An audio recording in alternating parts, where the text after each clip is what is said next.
आणि त्या साह्यासाठी परमेश्वर आपल्या पाठीशी उभा असतो. आणि म्हणून महादायसाला अनुलक्षून स्वामी म्हणतात, बाई आम्ही पाठीचे निवासे तुमच्या जवळची असो. पाठीमागे परमेश्वर आपल्या उभाच असतो, फक्त हाक मारण्याची गरज आहे.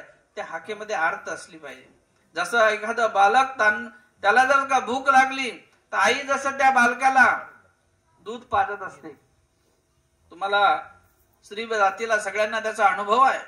आमच्या धर्मशास्त्रामध्ये काही काही असे बारीक असे काही त्याच्याविषयी विवेचन आणलेले आहे की आरती जर आपल्या अंतकरणात असेल तर कोपरा पाळणा होय. जसं एखाद्या मातेच्या स्तनामध्ये दूध दाटलेलं असेल तर कोपरा जरी त्याला लागला तरी ते बालक भुकेला आहे, ती आई जाणते आणि त्याला स्तनपान देते. ती जशी आर्त आहे त्या बालकाची, ती जाणून ती पुरविते. तसं ईश्वराला सुद्धा जीवाकडून एक आर्त अपेक्षित आहे.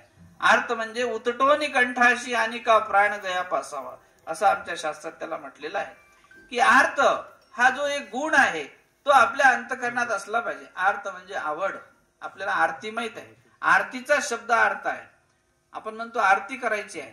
आरती म्हणजेच काय, त्यालाच आर्त असं म्हटलेलं आहे. आर्त भावनेतून परमेश्वराला दिलेली आवाज दिलेला तो परमेश्वराला एक आर्त भावनेतून केलेली परमेश्वराची आराधना प्रार्थना. आणि मग आर्त आपल्या अंतकरणात जर असेल तर स्वामी म्हणतात की देमती दाणी असे, आम्ही दातृत्व करण्याला तयार आहोत, पण जीवाशी आरती व्हावी की अंतकरणात आर्त असली पाहिजे की नाही. आणि म्हणून थोडी का होईना प्रत्येकाला सादृश्य सारखा अधिकार नसतो. प्रत्येकाची प्रकृती सारखी नाही. कोणाची तामस असते, कोणाची राजस, कोणाची सात्विक, कोणाची वात पित्त कफ, 3 प्रकारची प्रकृती असते. सगळ्याचे अधिकार सारखे नाही. कोणाला कमी झोप असते, कोणाला जास्त असते. पण देवाने सांगितलं की तुम्हाला हे देहिक लागलेले जे काही शरीराचे षडविकार आहेत, हे देहाच्या माध्यमातून इंद्रियाचे षडविकार आहेत,